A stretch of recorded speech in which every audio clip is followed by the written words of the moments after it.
Abra sua Bíblia em Mateus capítulo 9.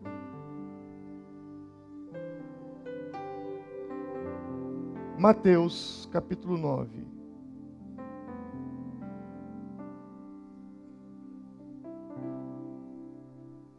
Versículo de número 20 a seguir.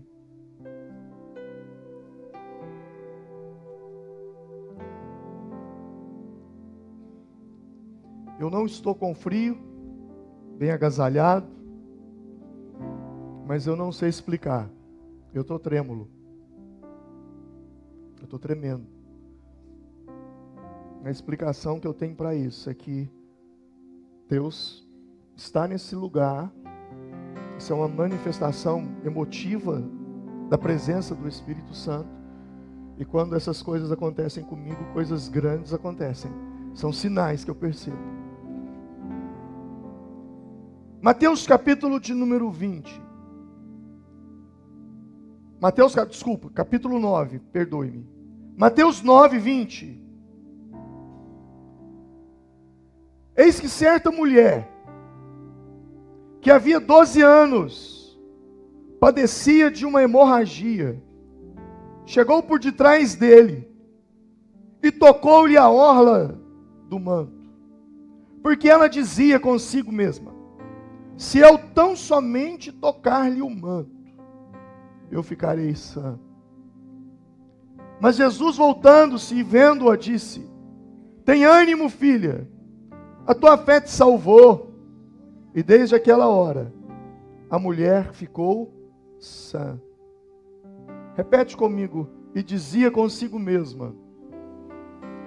Mais uma vez: e dizia consigo mesma.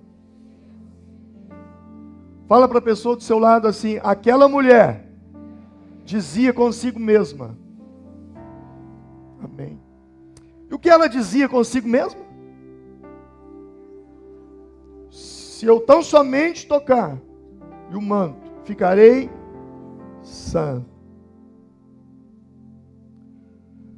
Sabe, nós crentes, nós somos viciados, e às vezes até viciados e vacinados em ouvir pregações. Para muitos hoje é mais um culto. Para muitos hoje é mais uma pregação. Para muitos hoje foi mais uma música. Para muitos é mais uma ceia. Mas para outros não. Outros veem diferente, pensam diferente. Outros vêm para esse lugar com uma expectativa de que algo grande vai acontecer comigo. Esses são aqueles que vão receber o milagre. Esses são aqueles que vão sair daqui transformados. Esses são aqueles que sairão daqui tocados pelo poder e pela mão de Deus. Expectativa é fundamental. Eu tenho uma palavra de Deus para a sua vida hoje. E a palavra que eu tenho hoje, se você não fizer dela mais uma pregação das muitas que você já ouviu, e dentro de meia hora você já não se lembrava de mais nada. Se você não fizer isso com essa palavra, algo grande vai acontecer com você. Não estou falando isso para te impressionar, não. Mesmo porque a minha palavra hoje ela é muito prática. Eu não vou falar de teorias, eu vou falar de práticas. Coisa que você pega, sai e faz. Você gosta de coisa prática? Coisa assertiva? Objetiva? É o que você vai ouvir aqui hoje. A minha missão aqui nessa manhã é te esticar. Vou te esticar aqui. Esticar.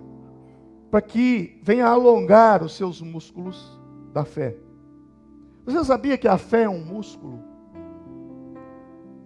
E como todo músculo, quando não é usado, ele atrofia. A fé é um músculo. Eu pergunto, como é que anda o músculo da fé?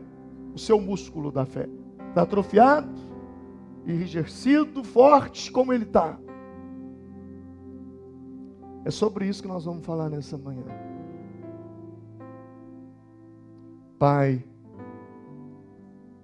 obrigado por poder estar aqui nessa manhã. Obrigado, porque até ontem eu não sabia o que ia falar nessa manhã. mas o Senhor veio e me deu uma palavra e me direcionou. E eu penso que essa palavra de hoje, ela tem tudo a ver com os próximos 10 dias de oração que teremos nesse mês. Eu creio que a finalidade dessa palavra de hoje é mudar completamente a nossa vida de oração, é mudar completamente a nossa visão espiritual, e é abrir os portões do nosso coração, da nossa alma, para que a tua palavra possa penetrar e provocar uma transformação em nossa vida. Obrigado, Senhor, eu já te agradeço por aquilo que o Senhor vai fazer aqui nessa manhã, em nome de Jesus.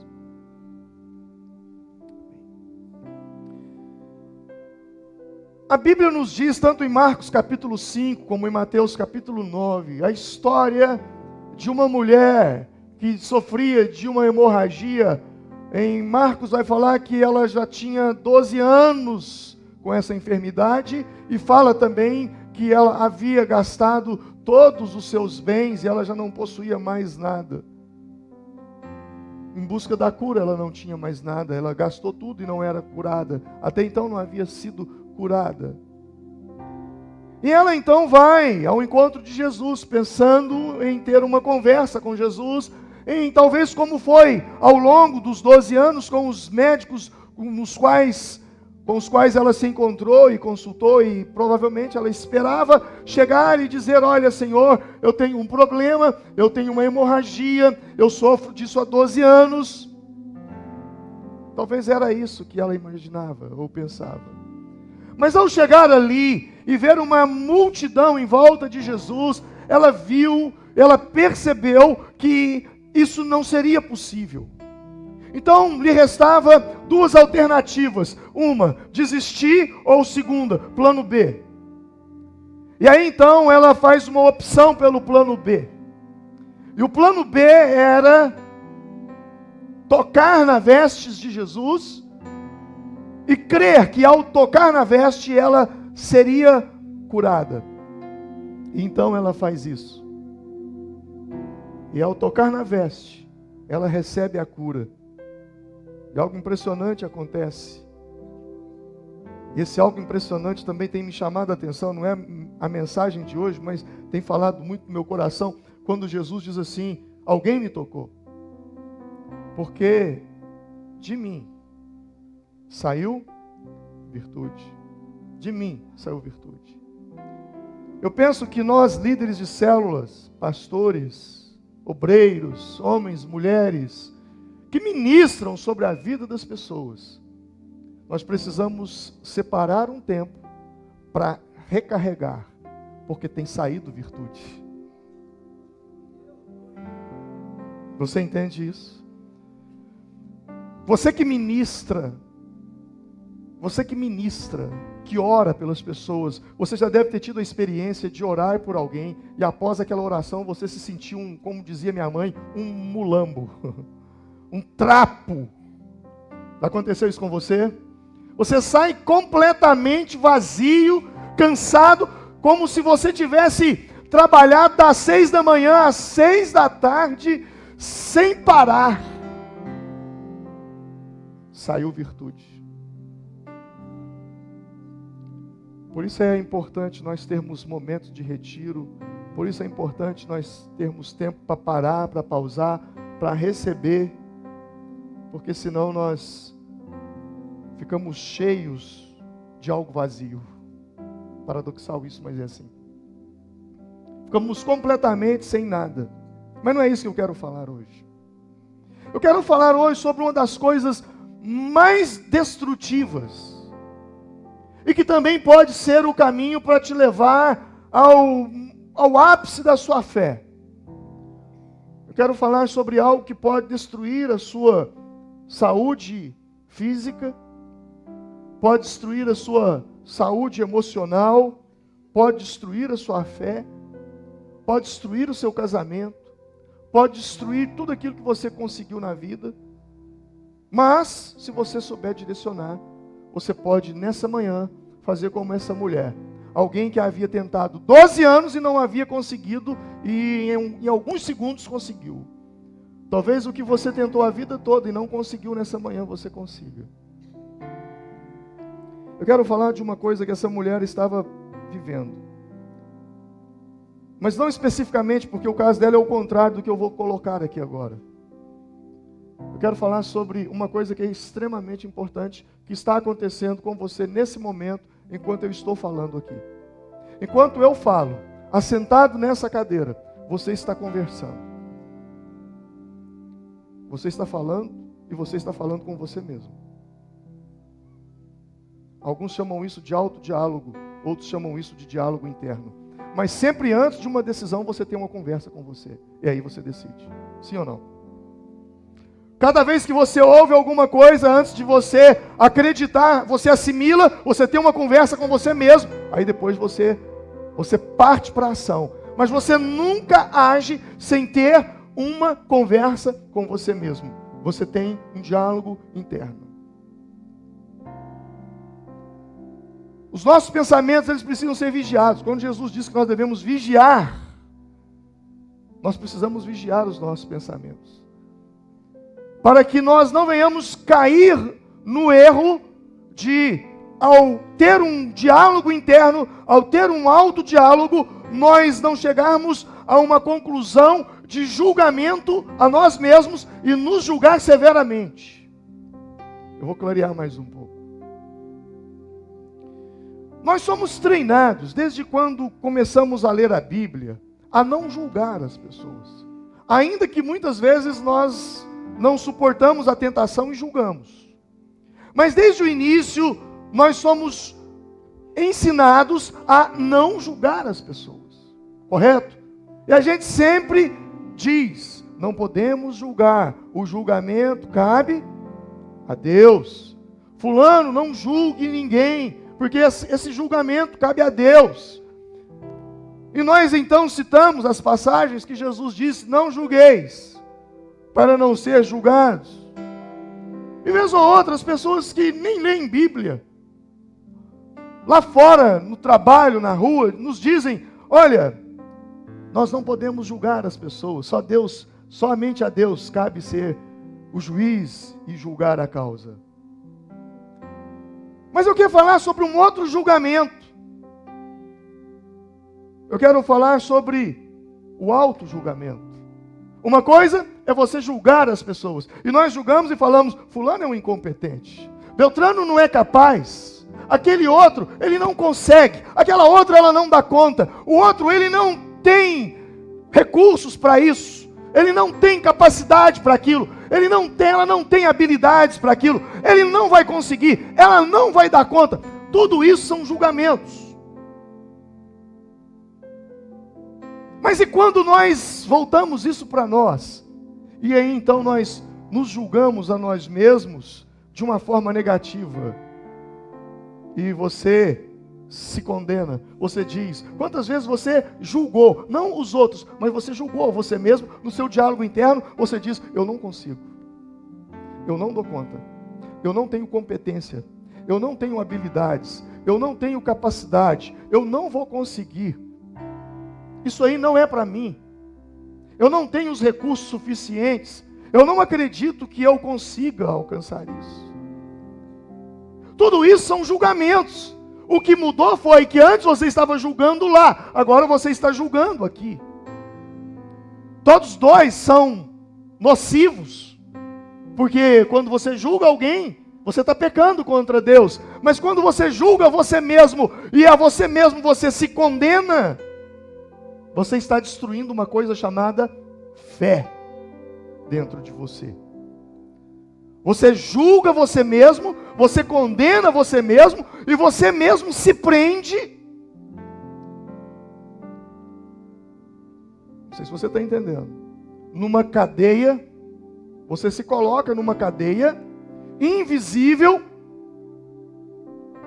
com grades, não de ferro, mas grades de culpa, grades que você chamou de incapacidade, grades que você chamou de medo, grades que não são de ferro, de aço, mas são constituídas de uma matéria-prima chamada pânico, timidez. Quem está entendendo? E aí você não consegue romper na vida. Porque toda vez que você vai, eu estou preso. Preso na onde? Você não diz que está preso, mas você diz, eu tenho medo. Eu sou tímido. Eu não tenho capacidade. Eu não consigo. Eu não dou conta. Quantas vezes por dia você se condena? Você se julga incapaz, se julga sem recursos, se julga fraco, se julga limitado com sua renda. Você tem uma renda? Quantos aqui tem uma renda? Levante a mão. Você tem uma renda? Deixa eu te fazer uma pergunta. Você já observou que você também está limitado pela sua renda? Algum dia você já pensou em romper essa barreira e aumentar a sua renda? Você já parou para pensar nisso? Por que eu tenho que ganhar isso? Gratidão com o seu salário, mas insatisfação, porque você tem capacidade para ir muito além disso. Mas só que nós estamos presos, nós nos limitamos nisso, não dá, eu não consigo. Ou às vezes, a grade é feita de um sentimento de que não merece. Quantas vezes, quando nós oramos por cura ou libertação, e você vê pessoas ao seu lado, e você diz, eu sei que Deus vai curar, mas eu não mereço. Você não fala isso com sua boca, mas no seu diálogo interno, você fala isso. No seu autodiálogo, você diz isso. O auto-julgamento, ele é pior do que a incredulidade, é o maior inimigo da fé. Porque é no auto-julgamento que nasce a incredulidade. É quando você, numa situação de ter fé, muita fé, que acredita, que vai conseguir, você fala em nome de Jesus, mas dentro de você, você está dizendo, acabou, sem chances, impossível, não tem jeito mais, acabou. Quem sou eu? Eu não tenho condições, eu não tenho capacidade. O grande problema do diálogo interno é que ele não diz você, ele sempre usa a primeira pessoa. Eu não consigo, eu. E aí, aquilo se internaliza dentro de você e você pensa que é uma realidade. Marcos capítulo 11, verso 23, Jesus disse assim, porque em verdade eu vos digo, qualquer que disser a este monte, ergue-te e lança-te no mar, e não duvidar em seu coração, mas crê que se fará aquilo que diz, tudo o que disser lhe será feito. É Jesus quem está falando. E Jesus está falando o quê? Ergue-te e lança-te no mar.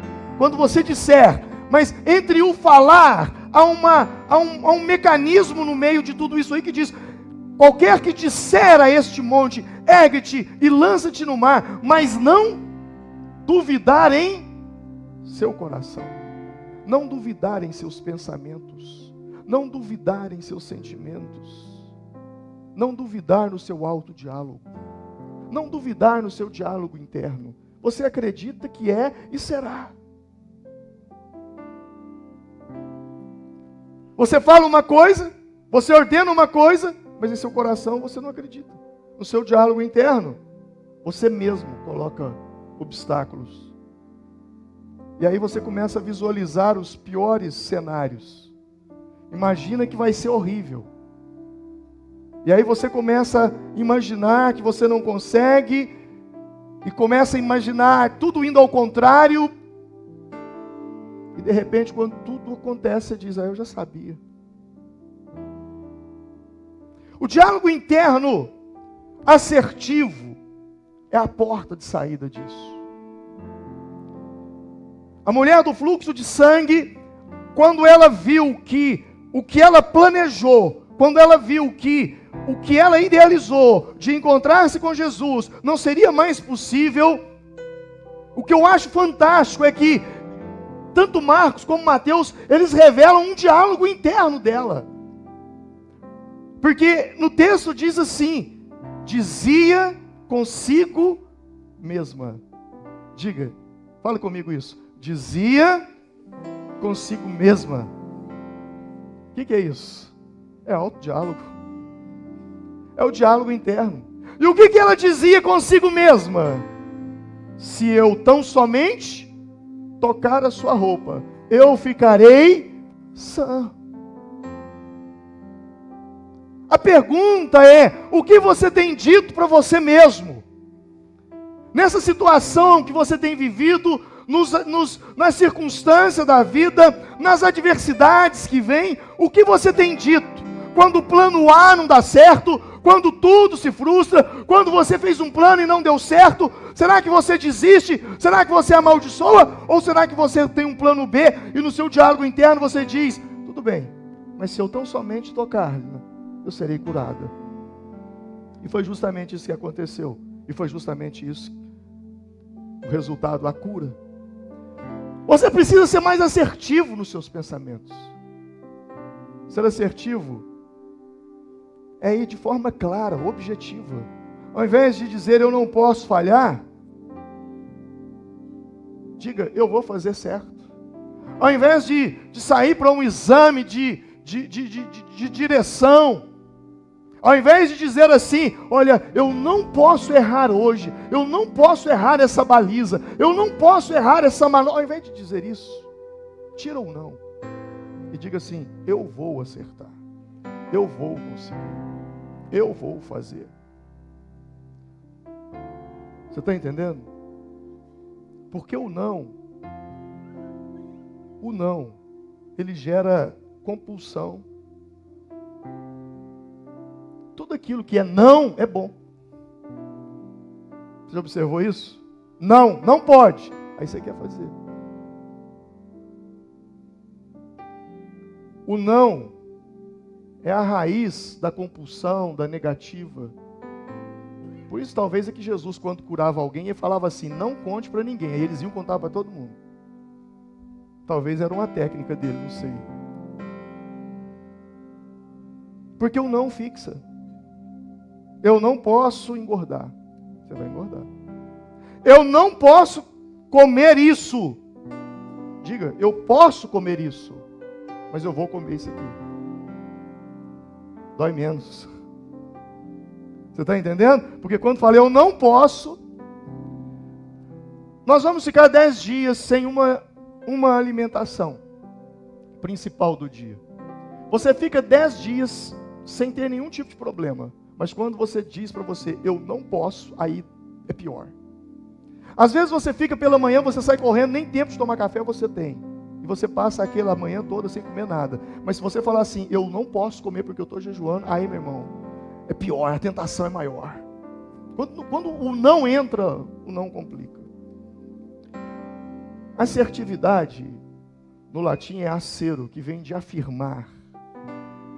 De firmar. É quando você crê e você fala. Paulo, em 2 Coríntios 4:13, disse, cri, por isso falei. Com esse mesmo espírito de fé, nós igualmente cremos, e por esse mesmo motivo também nós falamos. Eu vou mostrar quando eu falo de uma oração assertiva e uma oração que não é assertiva, eu vou te mostrar isso na Bíblia. Bartimeu, o cego de Jericó. Jesus pergunta para ele, o que queres que eu te faça? E ele de forma assertiva responde, eu quero ver. Jesus diz para ele, seja conforme a tua fé. Imediatamente ele foi curado, passou a enxergar. João 5, havia um paralítico com 38 anos inválido, deitado às margens do tanque de Betesda. E a Bíblia diz que um anjo descia, movia as águas, quem tocasse nas águas primeiro era curado. Eles criam nisso. Alguns dizem que isso era uma lenda, outros dizem que isso era verdade, eu não sei. Mas o fato é que está lá narrado em João 5. E quando Jesus passa por ali, Jesus então se depara com aquele homem doente. E Jesus faz uma pergunta para ele. Quer ser curado? E ele, em vez de forma assertiva, dizer, Senhor, eu quero. Não. Sabe o que ele responde? Senhor, eu não tenho ninguém que me desça no tanque. Eu não tenho ninguém que me desça no tanque. Você está entendendo? Bartimeu poderia ter dito: Senhor, eu não tenho. Bartimeu quer ser curado. Senhor, eu não tenho dinheiro para pagar um oculista. Senhor, eu não tenho condições de ir não sei na onde. Senhor, eu não... Irmão, isso aí não interessa. Não te estribes no teu próprio entendimento, diz Provérbios. Deus vai fazer. Como vai ser, eu não sei, mas vai fazer. Amém? Deus disse para o profeta: amanhã em Samaria vai ter comida e bebida. Havia um cerco em Samaria. Os assírios haviam cercado. O comandante disse: isso é gozação, eu não acredito nisso. O profeta disse: você vai ver e não vai comer. Como que isso ia acontecer? Não sei. Mas de repente, 4 leprosos resolvem sair. Falou: olha, se nós ficar aqui nós vamos morrer. Se nós sair nós vamos morrer. Então vamos morrer lá fora. E os leprosos saíram em direção aos assírios. E quando os assírios veem os leprosos, falam: Israel mandou um exército leproso contra nós, vamos embora. Eles saíram, bateram em retirada e deixaram comida e bebida naquele lugar. Deus sabe como faz, eu não sei. Eu não sei como é que eu alimentaria 5.000 pessoas. Jesus soube. 5 pães e 2 peixinhos. Eu não sei como construir uma ponte para tirar o povo hebreu de Israel, do Egito, e levá-lo para a terra prometida, com um mar vermelho na frente. Eu não sei, mas Deus sabe fazer um vento passar no meio e abrir a coisa. Como vai acontecer, eu não sei, mas vai acontecer. Amém? Isso é assertividade. É Ele que faz. Então a diferença entre o Bartimeu e o paralítico é a assertividade. O Bartimeu diz: eu quero ser curado. E o paralítico diz: eu não tenho ninguém que me desça ao tanque. Deixa eu te falar uma coisa. Você é direto ou você fica dando volta? Como é que você é com Deus? Tipo mineiro? Não, obrigado, com fome. Não, na fome. Não, obrigado. Um pão de queijinho, não, estou cheio. Lá no diálogo interno dele está assim: ai, que fome. Como é que você é?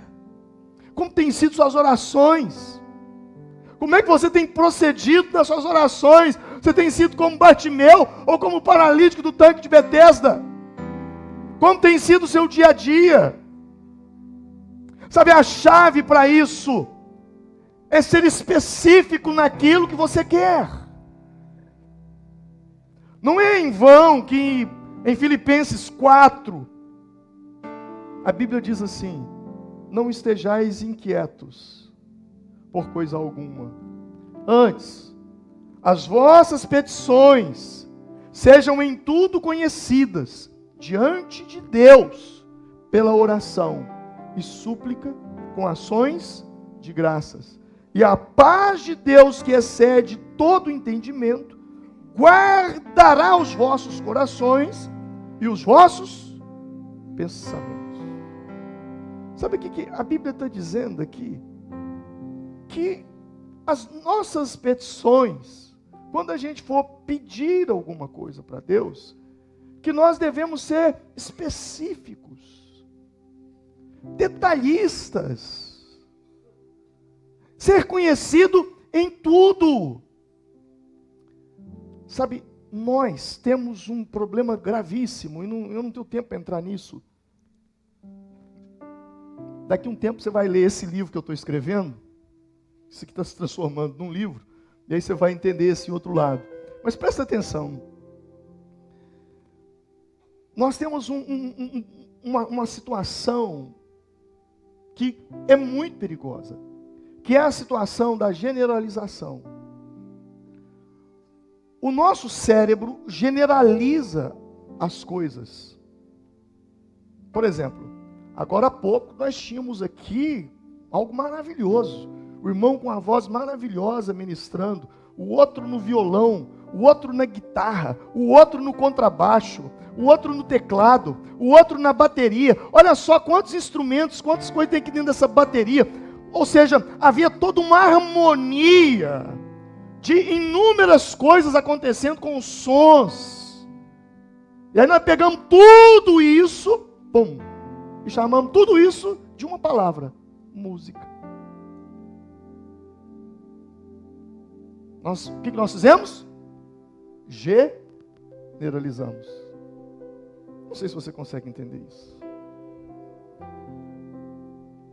Você vem a esse lugar, você ora, você canta, você ouve a pregação, você oferta, você tem contato com as pessoas.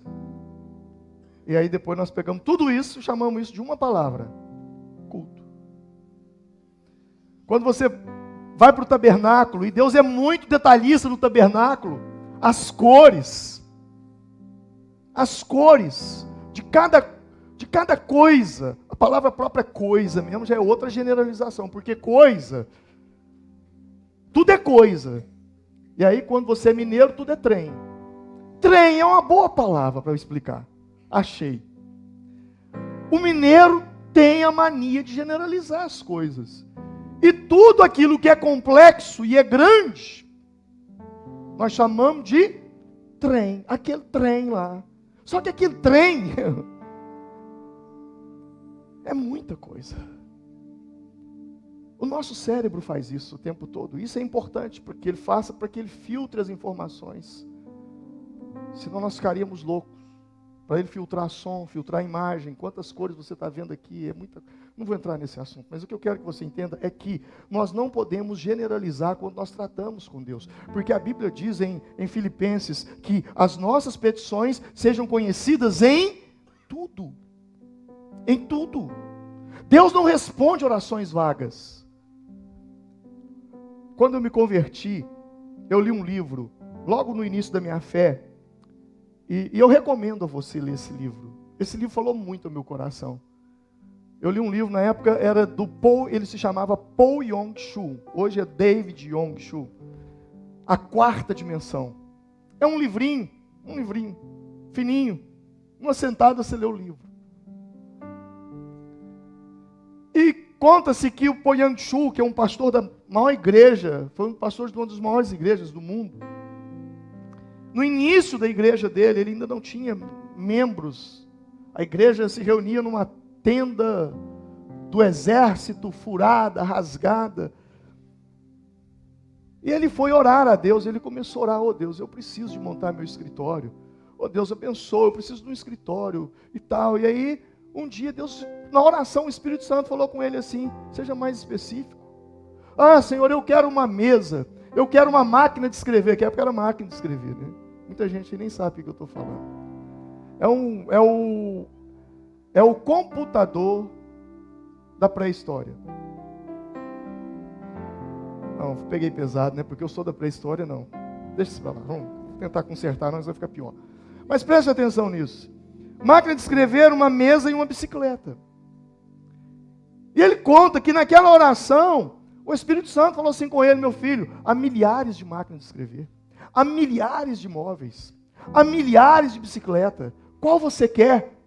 Seja específico. E foi com ele para Filipenses 4. Em tudo sejam conhecidas diante de Deus pela oração e súplica com ações de graça.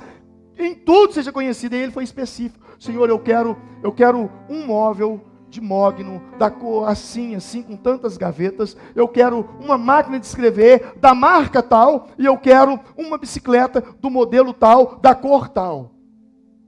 Sabe o que aconteceu? 2 semanas depois, um pastor amigo dele liga para ele e diz: rapaz, estou te ligando aí porque um missionário americano foi chamado de volta aos Estados Unidos e ele não vai ter como levar as coisas dele, e ele não sabe o que fazer com elas. Então eu estou te ligando para ver se você quer. É uma mesa assim, com as gavetas assim, uma máquina de escrever do modelo tal e uma bicicleta da cor tal, do modelo tal. Do jeitinho que ele tinha especificado em oração. Você está entendendo? Amém? Seja específico. Quantas vezes que um irmão chega, ou você mesmo, na sua vida, você já teve a experiência, talvez uma relação com dinheiro, você precisaria de R$ 5.350,25. E aí veio a provisão. E a provisão veio R$ 5.350,25. E na hora que você vai falar, você fala, gente, olha, não foi nem 30 centavos, nem 20, foi 25 centavos. Olha como Deus é bom. Você não fala assim? Deus é específico. Quanto mais forem específicas suas orações, mais o nome de Deus será glorificado. Uma das coisas mais poderosas para nós sermos específicos na oração, e pelo amor de Deus, entenda isso que eu estou te falando, porque isso vai mudar a sua vida. Vai mudar. No ano de 2015, eu saí com a minha família para descansar uns dias, aqui em Furnas. E eu me lembro que eu estava meditando na palavra de manhã, e o Espírito Santo, ao olhar, naquela época eu estava tentando olhar para o lago, mas não tinha lago, porque tinha secado. Eu imaginando aquele lago, né, como era antes e tal. E o Espírito Santo falou assim comigo: filho, tem um problema sério com suas orações. Eu espantei na hora, eu falei, Senhor, mas estou em pecado. Comecei a procurar pecado na minha vida para confessar. E o Senhor disse, é um problema grave com suas orações. Suas orações são vazias de imaginação. Isso é grave. Eu parei. Eu comecei a pensar e já escrevi algumas coisas sobre isso. Sabe, irmãos, quando aquela mulher dizia consigo mesma, é impossível ela dizer consigo mesma, se eu tão somente tocar, serei curada, sem que ela imaginasse essa cena acontecendo. Você está entendendo? É impossível. A imaginação é extremamente fundamental. Eu te faço uma pergunta: como têm sido suas orações? Quando você está orando, você está pensando em quê? Você está pensando na Disney, no Mickey Mouse, no Pato Donald? A não ser que suas orações sejam para isso. O que você está pensando? O que passa na sua cabeça naquela hora da oração? Não é à toa, não é em vão que um dos momentos de diálogos internos mais fortes que nós temos é quando nós vamos orar. É uma luta, parece que o inferno se move. Você começa a lembrar se esqueceu o fogo ligado, se alguém está chamando não sei na onde, se vai ligar. Meu irmão, é um inferno, desce. Eu digo desce. Ah, pastor, não é só? Não, desce. Porque é uma luta nas regiões celestes. E ele trava para você, não. Suas orações não chegaram ali. E naquele momento de oração, você não consegue se concentrar. Meu irmão, deixa eu te falar uma coisa. Mais vale 5 minutos de oração concentrada do que 50 horas de oração quando você está pensando em Atlético, Cruzeiro, Brasil, trabalho, política. Quando você ora, você de fato consegue manter o seu diálogo interno alinhado com você. O que passa na sua cabeça quando você ora? Na cabeça daquela mulher é fácil expressar. Ela dizia consigo mesma, se eu tão somente tocar. E ela se imaginava ela tão somente tocando. O que você pensa quando você ora? Quando você ora por uma cura, o que passa na sua cabeça? Será que você vê os músculos, a parte do seu corpo, sendo movimentada e acontecendo aquele milagre? Ou será que você está pensando, sei lá na onde, sei lá o quê? Provérbios 23, 7 diz, porque como imaginou no seu coração, assim é. Porque como imaginou no seu coração, assim é. Porque a imaginação é tão forte, porque a imaginação é tão importante. Ouça isso. Ouça isso. Especialistas dizem que o nosso cérebro, o inconsciente, nós temos o consciente e o inconsciente, ou subconsciente. O nosso cérebro, o inconsciente, ele não consegue distinguir imaginação de realidade. Eu vou repetir. O seu inconsciente, ele não consegue discernir, separar imaginação de realidade. Vou te dar uma prova. Quantas vezes você dormiu, sonhou e acordou pensando que era realidade? Quantas vezes você dormiu, teve um sonho horrível e acordou gritando? Ou todo transpirado? Ou você levantou pensando que era verdade, seu inconsciente pensando que era verdade, daí a pouco seu consciente diz, não tem isso aí não, você está equivocado. O seu inconsciente é incapaz de saber o que é realidade e o que é imaginação. Tanto é que quando você está de carona no carro, você não está dirigindo, você pegou carona com alguém, vai chegar numa esquina, você está lá do seu lado. Você faz isso inconscientemente, sim ou não? Você fica tentando pisar no freio, mas não tem freio no seu lado, a menos você esteja dirigindo um carro de autoescola, aí tem. Mas caso contrário, mas o que é isso? Imaginação.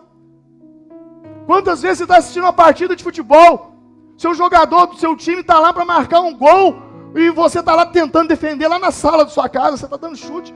Tem uns irmãos que tem um perigo assistir futebol perto deles, eles machucam a gente. Eles não conseguem discernir que aquilo está acontecendo dentro da televisão. Uma cena na televisão, você está ali, olhando, de repente vem um cara lá e vai cortar a cabeça do outro. Você não consegue. Pastor, por que você está dizendo isso? Para reforçar pela ciência e pela prática de vida que você tem todos os dias, que essas coisas que eu estou falando aqui não é coisa de outro planeta. Por mais que você não concorde comigo, isso acontece com você. Isso acontece. Para mostrar a você que a imaginação é extremamente fundamental na hora que você está orando. Extremamente fundamental. Porque através da imaginação nós cooperamos com a fé.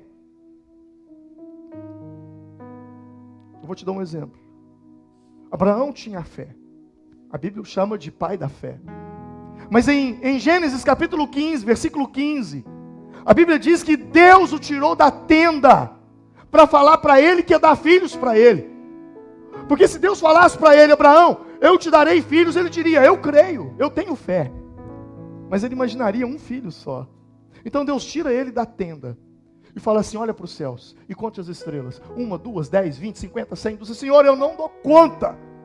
Abraão, assim será a tua descendência. Uau! Imaginação. Serão muitos. Você está entendendo? Mas Deus tira ele da tenda. Às vezes você precisa sair da caixinha. Sabe, a gente tem uma caixinha que a gente não consegue pensar fora da caixinha. É assim, vai ser assim. É a síndrome de Maria Gabriela? Eu nasci assim, eu cresci assim, vou morrer assim. Você não consegue. Talvez Deus teve que tirar Abraão da tenda, como se fosse Abraão, sai da caixinha, pensa fora um pouco, pensa fora. Eu não sei se você já leu sobre Joana d'Arc, uma guerreira francesa. Joana d'Arc, nas guerras, ela conduzia o exército. E ela tinha inúmeras vitórias, porque sempre ela era conduzida por algumas vozes sagradas. Assim diziam os franceses. Mas um dia ela foi capturada numa batalha, e ela foi vendida para os ingleses, e ela foi julgada por crimes. E o crime que ela foi julgada, sabe qual foi? Joana d'Arc foi condenada por crime religioso. Ela foi julgada por crime de bruxaria e heresia. E quando ela estava no julgamento, inquirida ali naquele momento pelos algozes, e eles diziam, retrate para você não morrer. E ela dizia, eu não posso negar minha fé. Eu não posso. Eu não posso me retratar, porque eu ouvi Deus. E eles disseram, você ouviu, foi a voz da sua imaginação, Joana. E ela então respondia a eles, é assim que Deus fala comigo, através da minha imaginação. Forte. Jesus disse para sermos como criança. Sim ou não? Você já viu como a criança usa a imaginação? Quando você era criança, gente, eu pegava aquelas sementes. Gente, ela vou lá na pré-história de novo, não tem jeito. Gente, não é como hoje, né? Então a gente ia brincar de boizinho, aí pegava aquelas buchas de... Como é que é, Manel? Aquelas buchas de tomar banho, né? Bucha mesmo. E tirava aquela sementinha preta. Eram os boizinhos, né? Eram os boizinhos. São Caetano?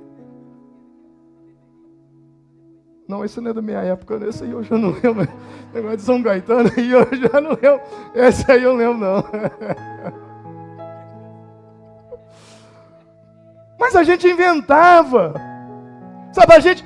Eu lembro, gente, das meninas da minha época. Não tinha dinheiro para comprar boneca. A boneca era um sabuco de milho. Era um sabuco de milho. Pegava aquela espiga de milho novinha, ainda com o sabuco, com os, né, os pelos ali coloridos, né, pastorino? Você brincou com isso muito tempo lá em Baiões, não brincou? Então é assim. Nós usávamos a imaginação, e até hoje, você pega uma criança, você chega lá no quarto, ele está sozinho, ele está brincando, ele está falando. E há alguns que isso se torna até um problema, que eles entram por uma imaginação de um amigo imaginário, amigo secreto. Se torna algo sério, que precisa até de um tratamento psicológico. Mas o que eu quero dizer é que, se tem uma coisa que criança não tem problema, é com usar a imaginação. Então faça como uma criança quando você orar. Use a sua imaginação. Imagine. A oração e a imaginação são fundamentais para a nossa vida. Quando a gente começa a orar e eu faço gestos, quando eu estou, o Senhor derrama sobre mim, eu faço com as mãos assim, eu estou imaginando vindo aquele rio sobre mim. Deus tira tudo de mim, leva tudo que não te pertence, tira. Eu faço gestos. E na hora que eu estou fazendo aquilo, pode falar assim, ele ficou louco. Não, mas é a minha imaginação. Eu estou visualizando, eu estou vendo alguma coisa. Se certo ou errado, não sei, mas que funciona, funciona. Imaginação é a porta da fé. Se pudermos ver com os nossos olhos da nossa mente, um casamento perfeito, o diploma na mão, a cura brotando no nosso corpo, a bênção chegando, como Elias, o céu claro, o sol, como diz o mineiro lá do interior, rachando mamona no pasto, aquele solão, Elias orando por chuva, não tinha nenhuma nuvem no céu, o céu azul. Elias diz: já posso ouvir o ruído de abundante chuva. Amém? Já posso ouvir o ruído de abundante chuva. Alguém poderia dizer: você ficou louco. Mas na minha imaginação eu ouço. Na minha imaginação eu vejo a chuva. Nós podemos experimentar coisas tremendas. Deus trabalha com a imaginação. Efésios capítulo 3, versículo 20. Ora, aquele que é poderoso para fazer infinitamente mais do que tudo quanto pedimos ou pensamos. A palavra pensar quer dizer o quê? Imaginar. Imaginação, conforme o seu poder que opera em nós. Antes de existir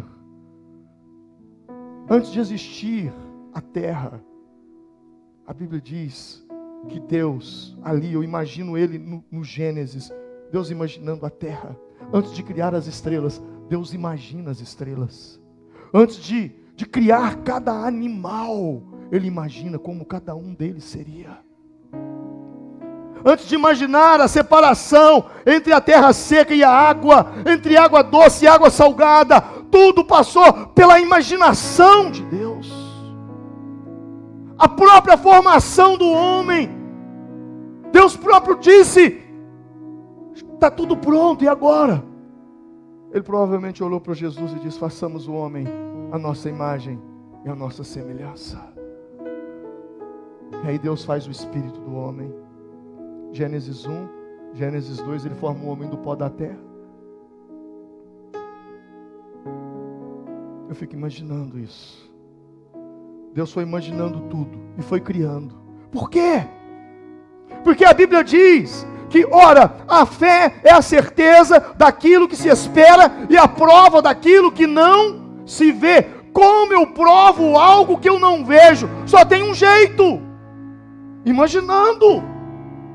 Eu não vejo, mas eu imagino que à minha esquerda há um homem muito grande, de branco, com uma espada desembainhada, e à minha direita há outro homem de branco com espada desembainhada, e há um brilho, um rosto como o sol sobre o pescoço deles.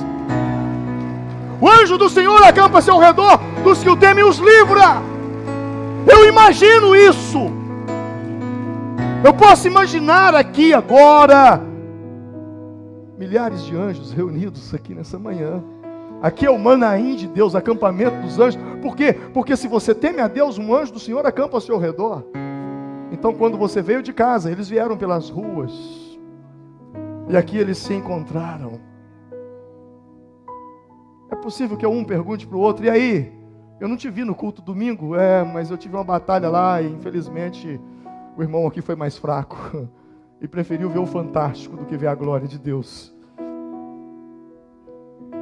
Mas essa semana, depois de muita batalha, alguém intercedeu lá na igreja, oração às 5:30 da manhã, porque todo dia pela manhã isso aqui é colocado ali, e as mãos são impostas, e nós começamos a orar pelos membros dessa igreja. E aí, devido a essa oração, ele foi liberto e conseguiu vir hoje, arrumou ânimo. Fé é a certeza daquilo que se espera e a prova daquilo que não se vê. Se eu tenho certeza e tenho provas de que eu não vejo, como é que elas estão ali? Através da minha imaginação. Hebreus 11 vai dizer o seguinte: pela fé, entendemos que o universo foi formado pela palavra de Deus, de modo o que se vê não foi feito do que é visível. A imaginação não é visível? Não é? E aí eu termino a minha palavra citando para você Romanos 4,17, que diz assim: eu te constituí pai de muitas nações. Ele é o nosso pai aos olhos de Deus, em quem creu, o Deus que dá vida aos mortos e chama à existência coisas que não existem, como se elas existissem. Uau! Imaginação. Repete comigo: chama à existência coisas que não existem, como se existissem. Isso é imaginação. Então, toda vez que você for orar, você precisa imaginar. Se você está vendo a conversão da sua família, você está orando pela sua família, veja. Se é o seu marido, veja ele assentado aí, ou veja ele aqui na frente pregando ou cantando. Veja ele liderando uma célula. Veja o seu filho testemunhando da libertação que ele teve. Veja o seu casamento sendo restaurado, transformado. Veja-se fazendo aquilo que você não conseguia fazer. Se você tem problema em uma das pernas e você não consegue se movimentar, veja primeiro aquela perna se movimentando com a sua imaginação. E comece a orar. E comece a orar. Porque é assim que você quer. E é assim que será feito. Imaginação. Use a imaginação. É extremamente fundamental. Extremamente fundamental você usá-la. Porque a imaginação, ela tem esse poder. Eu quero convidar você nesse momento a imaginar um pouco e a orar também agora. Vamos nos colocar em pé nesse momento.